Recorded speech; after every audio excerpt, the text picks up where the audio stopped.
All right, so let's jump right in. Today, we're going to unpack a really powerful piece of academic work that gets at a feeling I think a lot of us have. The sense that the world is kind of fragmented. It argues we're facing a real crisis of meaning, but it also finds a pretty surprising solution in the work of a true cultural icon, Charlie Chaplin. Okay, so here's our game plan. We'll start by looking at this feeling of fragmentation in our super-globalized world. Then we're going to trace its roots way back in history and see how, believe it or not, academia itself can sometimes make the problem worse. And then we get to the solution, which is just beautifully brought to life by the work of Charlie Chaplin. So first up, a world of fragments. I mean, doesn't that just feel right? We live in this bizarre time where we're more connected than ever, but at the same time, we can feel incredibly divided.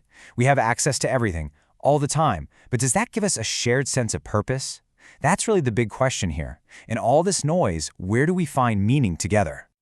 You know, the scholar Zygmunt Bauman just nails this paradox. He says the very things that make the world feel uniform, the same brands, the same movies, are the exact same things that create these deep divisions. It's like we have this global culture, but it often feels totally disconnected from our day-to-day lives. And that creates all this tension and segregation. And what this leads to is a huge communication breakdown. As Bauman points out, on one side, to be local in a global world can actually be a sign of being left behind. But on the other side, you have the global elites, who are creating a lot of the culture and values, but they're often totally detached from that local, on-the-ground human experience. And the result? This massive void where a shared sense of purpose should be. Now, this crisis is not new, not at all. To really get to the bottom of it, we have to rewind the clock, way back to a promise made during the French Revolution. The original ideals were this perfect trio: liberty, equality, and fraternity. But look what happened over time. For literally centuries, the entire political conversation was just a battle between the first two. You had one side screaming for liberty, the other screaming for equality. They were constantly in conflict. So, whatever happened to that third one? Well, it pretty much got forgotten. It was treated like this nice sentimental idea, but not something to be taken seriously. And here's the absolute critical point. Without fraternity, without that basic sense of human connection and solidarity, the chase for liberty and equality actually made things worse. It deepened the social and economic divides and left us more fractured than ever. And here's where it gets really mind-blowing. This exact same problem, this fragmentation, this forgetting how to connect, is happening in the very places that are supposed to produce knowledge, our universities and our research fields. The historian Frank Ankersmit doesn't pull any punches here. He basically says academia is drowning in its own work. He describes different fields as stuffy rooms, where everyone is just creating more and more specialized knowledge that's totally cut off from the real world. I mean, just think about the kind of hyper-specialized papers that get published. Now, obviously this title's a joke, but it gets at a real truth, right? How academic work can get so niche, with everyone focused on their own tiny, tiny piece of the puzzle. And because of this intense focus, you have brilliant people digging deeper and deeper into their own little silo, but they rarely talk to other fields, let alone the general public. We're creating all this knowledge, but it's trapped. We can't see the big picture. Ankersmit has this amazing, kind of shocking term for it: intellectual alcoholism.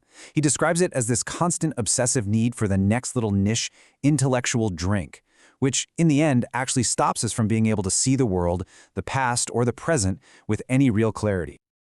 Okay, so we've laid out the problem, right? We've got a fragmented society and fragmented knowledge. So, what's the way out? Well, the author of this work puts forward this really elegant two-part solution that ties everything together. First things first, we have to bring fraternity back from the dead, and not just as some warm and fuzzy, pious add-on, but as the actual cornerstone of our societies. It's the glue. It's what makes shared goals possible, and what can finally bridge that gap between liberty and equality. And then, and this is the brilliant part, you take that exact same idea of connection and apply it to how we learn and create knowledge. That's what interdisciplinarity is. You can think of it as academic fraternity.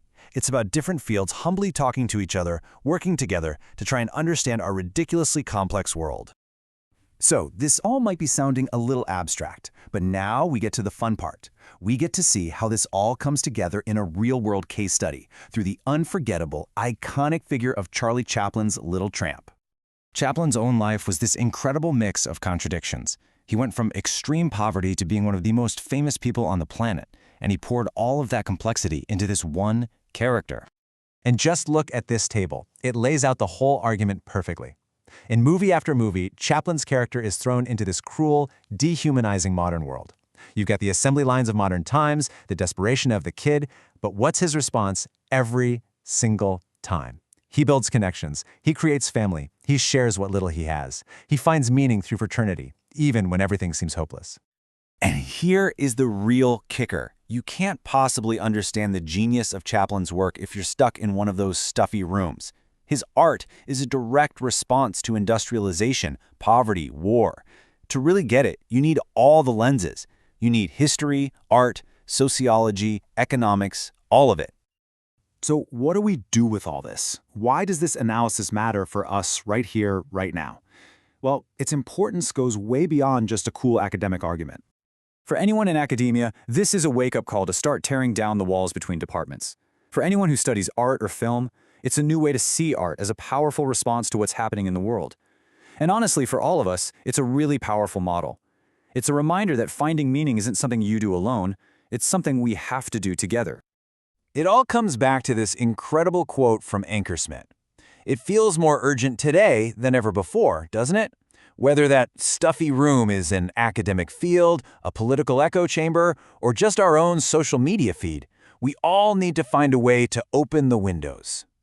And that's where this whole analysis leaves us, with a question pointed right back at ourselves. It challenges us to get out there, to actively look for different points of view, to practice a little intellectual fraternity, and to build the connections we need to find that fresh air. So I'll leave you with that. What windows can you open today?